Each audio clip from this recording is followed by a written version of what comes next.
Question paper leak मामले पर सियासत जमकर हो रही है। झारखंड बीजेपी के डेलीगेट्स में आज लोक भवन में राज्यपाल को ज्ञापन सौंपा और पेपर लीक की सीबीआई जांच की मांग की है। बीजेपी प्रदेश अध्यक्ष आदित्य साहू की अध्यक्षता में बीजेपी की टीम ने ये मुलाकात की।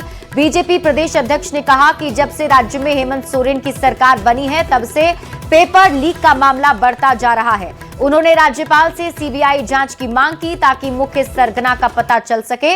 बीजेपी प्रवक्ता अमित मंडल ने ब्लैकलिस्टेड एजेंसी से परीक्षा करवाने को लेकर सरकार पर निशाना भी साधा है। लोग हैं उनसे पैसा ले करके उनको पेपर लीक के माध्यम से परीक्षा के पूर्व से लोग तैयारी करवाने का काम करते हैं। ये अन्याय और अत्याचार है। इसलिए महामहिम जी से हम लोगों ने आग्रह किया है कि अविलंब इस प्रकार की घटना की सीबीआई जांच कराई जाए ताकि दूध का दूध और पानी का पानी हो जाए, ताकि हमारे झारखंड के जो भविष्य हैं, जो होनहार युवा हैं, उनके साथ अन्याय न हो सके। मैंने पेपर लीक नहीं हुआ तो फिर 150 से अधिक छात्र क्यों जेल भेजे गए हैं? वो बताया अधिकारी क्यों जेल गए हैं? कोई क्राइम किया था कि डकैती की गई थी, बलात्कार हुए थे, जुर्म किए गए थे? किस मामले में जेल भेजे गए हैं? वैसे पदाधिकारियों को मीडिया के सामने आकर के बयान देना चाहिए और स्पष्ट करना चाहिए। ऐसे पदाधिकारियों के संरक्षण में इस प्रकार के काले कारनामे झारखंड में लगातार हो रहे हैं। पैसों का बंदरबाट वहां हुआ है, कुछ सीटें सरकार को बेची गई है, कुछ सीटें एजेंसी को बेची गई है। और जब आज एजेंसी का पोल खुला है तो सरकार इस चीज का पटाक्षेप करने का काम नहीं करके इसको छुपाने का काम कर रही है। मेरा तो साफ स्पष्ट सरकार से यही अनुरोध है कि सबसे पहले उस एजेंसी का नाम आप क्लियर करें जिस एजेंसी ने ये एग्जाम लिया। बिहार में हो रहे राजनीतिक बदलाव पर झारखंड के नेताओं ने भी अपनी तरफ से प्रतिक्रिया दी है। बीजेपी ने कहा कि बिहार के लिए बहुत महत्वपूर्ण दिन है। 20 साल लंबे सुशासन के बाद बिहार एक राजनीतिक करवट ले रहा है। जिनके कंधों पर बिहार की बागडोर होगी उनके लिए नीतीश कुमार के रास्ते पर चलना बहुत मुश्किल भरा होगा। तो जेएमएम ने कटाक्ष करते हुए कहा कि बिहार की सियासी कमान अब गुजराती के हाथों होगी, जो बिहार के लिए अच्छा संकेत नहीं है।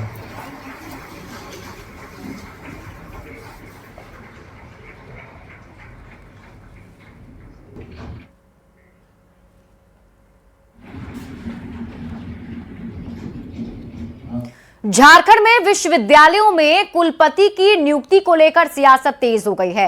सत्ताधारी दल ने कुलपति की नियुक्ति को लेकर लोक भवन पर सवाल उठाए। कांग्रेस और जेएमएम ने इस मुद्दे पर राज्यपाल पर सवाल खड़े किए। वहीं बीजेपी ने इसे लोक भवन की ओर से की जाने वाली बेसिक नियुक्ति बताया। देखिए, नहीं, मैं इस बात से सहमत नहीं।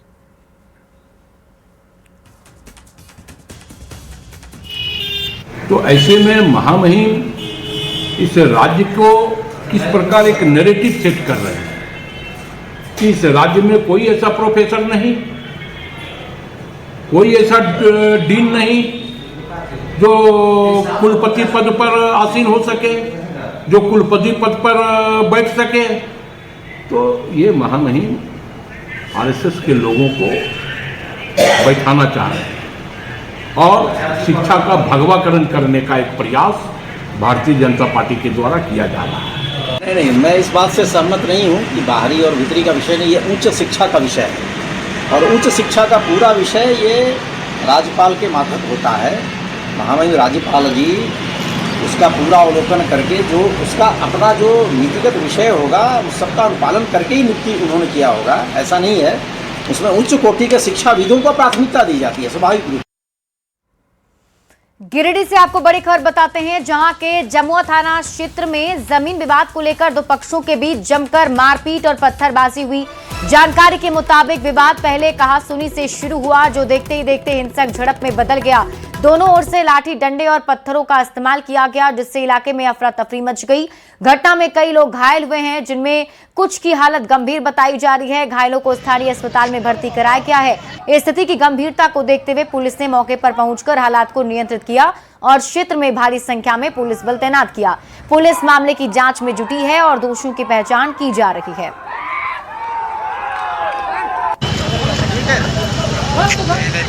रामगढ़ पुलिस ने 4 अप्रैल को पतरातू के ओसम डेयरी प्लांट पर रंगदारी के लिए गोलीबारी करने वाले राहुल दुबे गैंग के 2 अपराधियों को गिरफ्तार किया है। उनके पास से 9 mm का एक SMG कार्बाइन, एक देसी पिस्टल, 5 गोली और एक बाइक बरामद की गई।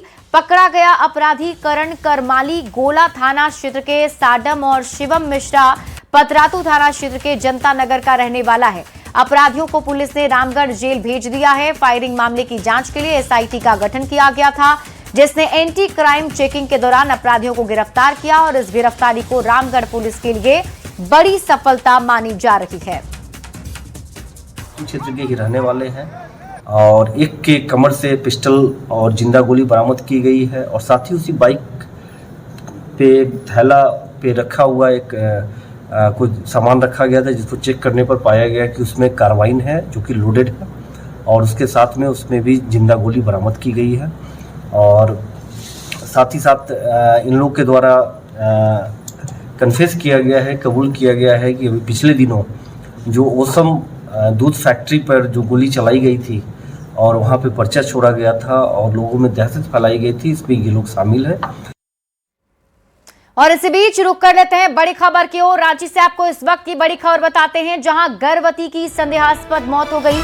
लोअर बाजार क्षेत्र की घटना है। 27 साल की पूजा कुमारी की मौत हो गई है। 2 दिन बाद डिलीवरी होने वाली थी। मेदिनीनगर की रहने वाली थी पूजा। ससुराल वालों से विवाद चल रहा था।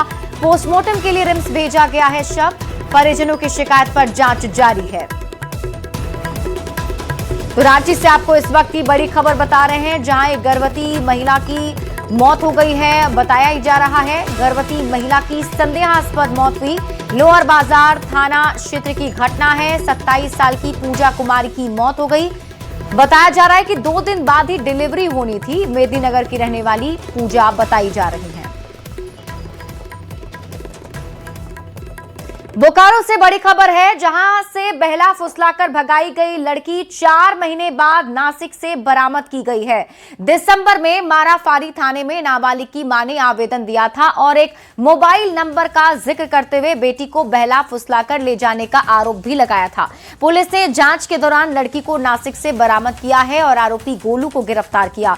पुलिस ने आरोपी को न्यायिक हिरासत में जेल भेज दिया है। जानकारी के मुताबिक दुग्धा का रहने वाला गोलू रजक पहले हैदराबाद में था और फिर वो नासिक चला गया। अनुसंधान के क्रम में ये टेक्निकल अनुसंधान में ये बात स्पष्ट हुआ कि वो हैदराबाद गया। हैदराबाद से फिर अपना लोकेशन चेंज करके वो नासिक में रह रहा था, जहाँ से उसे अभी लड़की को भी बरामद किया गया है और लड़का को भी गिरफ्तार किया गया है। अग्रिम कार्रवाई की जा रही है। अभी जो अनुसंधान के दौरान प्रक्रिया है वो की जाएगी। लड़की का माननीय न्यायालय में बयान अंकित करवाया जाएगा और जो गिरफ्तार अभियुक्त थे उसको माननीय न्यायालय के समक्ष उपस्थापित किया जाएगा। रांची से आपको बड़ी खबर दिखाते हैं, जहां के मांडर टोल प्लाजा में देर रात जमकर मारपीट हुई। मैनेजर सहित कई लोग गंभीर रूप से घायल हो गए। टोल मैनेजर ने मामूली विवाद में मारपीट का आरोप लगाया है। जानकारी के मुताबिक शादी में जा रहे 50 से 60 लोगों ने मारपीट की। घटना CCTV कैमरे में कैद हो गई है। फिलहाल पुलिस मामले की जांच में जुटी हुई है।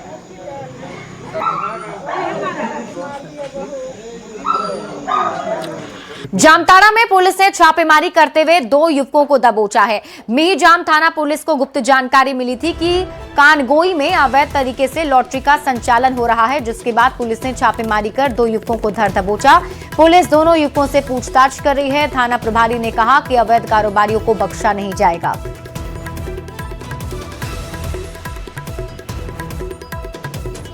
तो बड़ी खबर आपको जामताड़ा से बता रहे हैं, जहां 2 युवकों से पूछताछ की जा रही है। पुलिस की टीम ने यहां बड़ी कार्रवाई की, बड़ी छापेमारी हुई है, जिसमें पुलिस ने 2 युवक को धर दबोचा है। 2 युवकों को हिरासत में लिया है। अवैध तरीके से लॉटरी का ये दोनों युवक संचालन करते थे। रांची से बड़ी खबर है, सामने आया एक और ट्रेजरी घोटाला। पशुपालन विभाग के ट्रेजरी से अवैध निकासी की खबर मिल रही है। 3 करोड़ 25 लाख से अधिक की निकासी की गई। मामले की जांच अब तेज हो गई है। 2 लोग हिरासत में लिए गए हैं। अकाउंटेंट से पुलिस ने पूछताछ शुरू की है।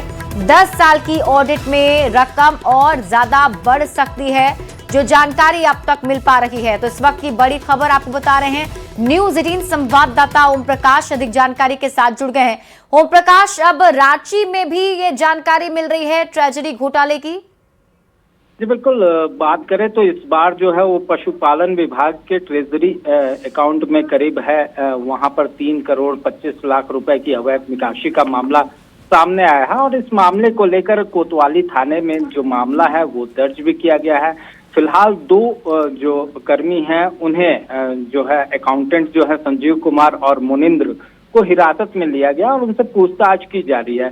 फिलहाल बात करें तो अभी 3 साल की जांच में जो है वो 3 करोड़ 25 लाख जो है वो उसके गबन की बात सामने आ रही है, उसके अवैध निकासी की बात सामने आ रही है। लेकिन अगर ये अमाउंट की अगर जो जानकारी है सूत्रों के हवाले से, अगर 10 साल का ऑडिट होता है तो इसमें और भी ज्यादा रकम बढ़ने की संभावना है। तो कहा जा सकता है कि जो ट्रेजरी का जिन है वो अब रांची भी पहुंच चुका है और उसकी जो जांच की आंच है वो अब रांची में भी देखने को मिलेगी।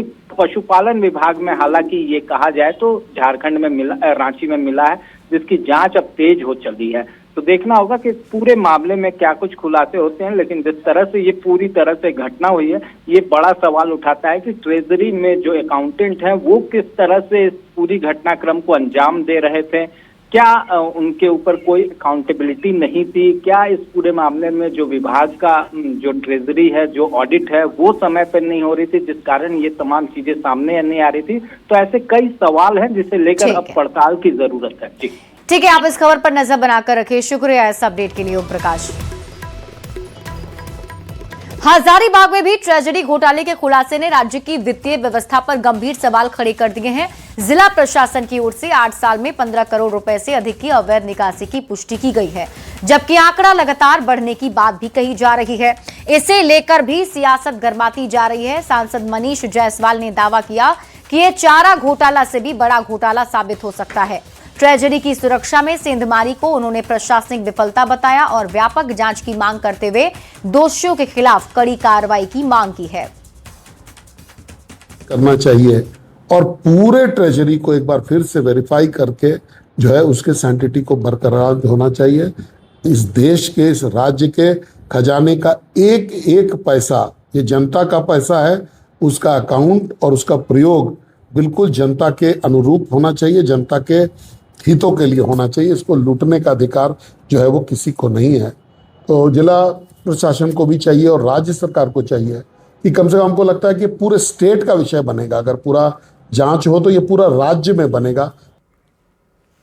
धनबाद सांसद ढुल्लू महतो ने ट्रेजरी घोटाला को लेकर राज्य सरकार पर हमला बोला है। उन्होंने कहा कि राज्य में केवल घोटाले ही हो रहे हैं, राज्य की सरकार हर मोर्चे पर विफल है। उन्होंने मामले की जांच सीबीआई से कराने की मांग की है। कोई माए बाप नहीं है किसी भी विभाग में, ना किसी भी सरकार को किसी अफसर पर कोई कंट्रोलिंग है। सिर्फ चोरी, डकैती, लूट, मर्डर, हत्या, बस यही चल ही रहा है पूरे झारखंड में। और धनबाद के ट्रेजरी की भी जांच होनी चाहिए। अभी देखिए बोकारो में के ट्रेजरी से अभी देखिए कितना का निकासी, अवैध निकासी हुआ है। डीएमएफटी फंड का घोटाला हुआ है। सिर्फ घोटाला ही घोटाला इस सरकार में हो रही है। इसकी जांच होनी चाहिए और नहीं जांच करवाएंगे तो हम लोग इसका जांच का मांग तो केंद्र सरकार से करेंगे ही। केंद्र सरकार की ओर से लाए गए नारी शक्ति वंदन अधिनियम को लेकर कोडरमा में नारी शक्ति वंदन सम्मेलन आयोजित किया गया, जिसमें शामिल होकर महिलाओं ने नेतृत्व के लिए मोदी सरकार का आभार भी जताया। कार्यक्रम में केंद्रीय मंत्री अन्नपूर्णा देवी और विधायक डॉक्टर नीरा यादव भी शामिल हुई। मंत्री अन्नपूर्णा देवी ने कहा कि सरकार की इस पहल से महिलाओं की राजनीतिक भागीदारी बढ़ेगी और उन्हें समाज में नई पहचान मिलेगी। विधायक डॉक्टर नीरा यादव ने कहा कि इस अधिनियम के लागू होने से अब राजनीति में भी महिलाओं की सुनिश्चित भागीदारी होगी, जिससे महिलाएं और सशक्त होंगी।